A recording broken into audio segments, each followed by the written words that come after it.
Salam dan bahagia. Bersama saya, Baharudin Simbolon, guru PJOK di SD Negeri 10 Lumban Suhi-Suhi. Saya adalah calon guru penggerak angkatan keempat dari Kabupaten Samosir. Pada kesempatan ini, saya akan melakukan demonstrasi kontekstual pemikiran filosofis Bapak Ki Hajar Dewantara.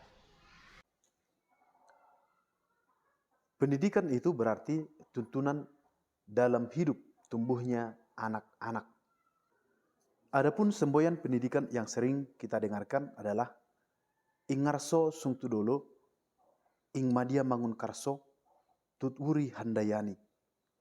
Ingarso Sungtudolo berarti di depan seorang pendidik harus bisa memberikan contoh dan teladan. Ingmadia Mangunkarso berarti di tengah-tengah seorang guru harus mampu menciptakan prakarsa dan ide. Dan Tutwuri Handayani, dari belakang seorang guru harus bisa memberikan dorongan atau motivasi.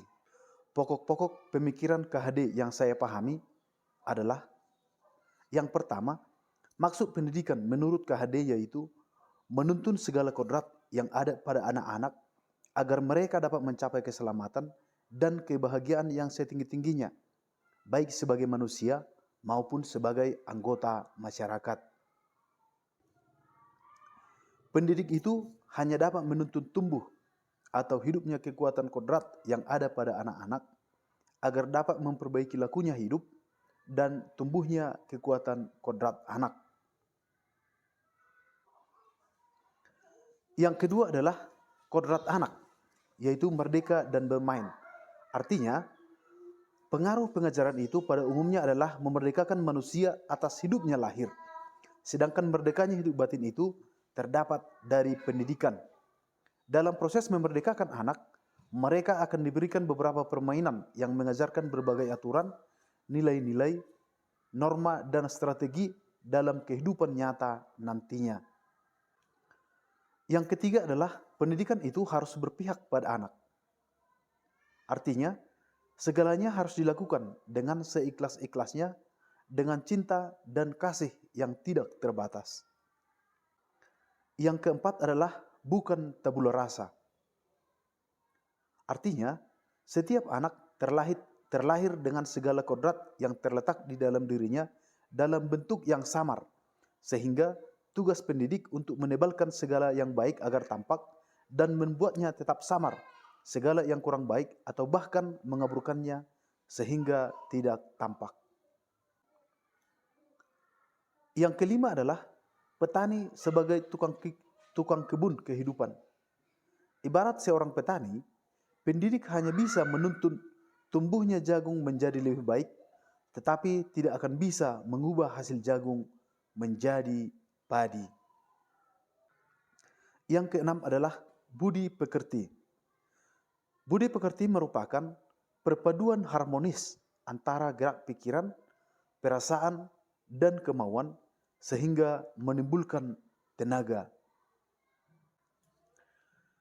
Prinsip perubahan yang diharapkan dalam pendidikan terdiri dari 3 atau yang sering disebut dengan trikon. Yang pertama adalah kontinuitas, yang artinya pendidikan tidak melupakan akar nilai budaya yang ada di daerah sekitar. Yang kedua adalah konvergensi, artinya pendidikan harus bertujuan untuk memanusiakan manusia. Yang ketiga adalah konsentris, artinya pendidikan harus menghargai keberagaman dan memerdekakan murid. Perubahan-perubahan yang diharapkan dalam pendidikan itu dapat berpengaruh pada profil pelajar Pancasila, yaitu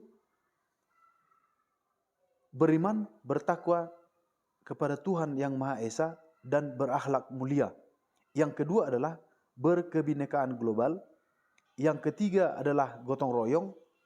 Yang keempat adalah mandiri. Yang kelima adalah bernalar kritis. Dan yang keenam adalah kreatif. Pendidik atau guru sama dengan petani.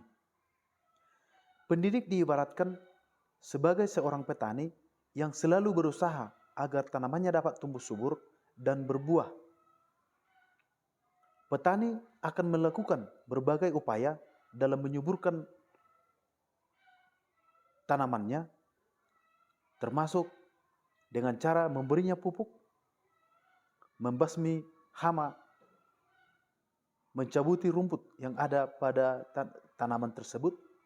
Tetapi petani itu tidak bisa mengubah hasil panen jagung menjadi padi.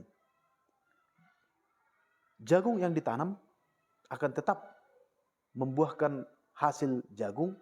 Demikian juga padi yang ditanam akan tetap menghasilkan padi atau beras.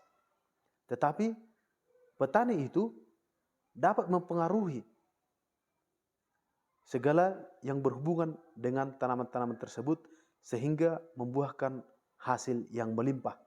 Demikian juga sebagai seorang pendidik hanya bisa mempengaruhi setiap siswa agar mereka bertumbuh dan berkembang sesuai dengan tujuan pendidikan itu sendiri.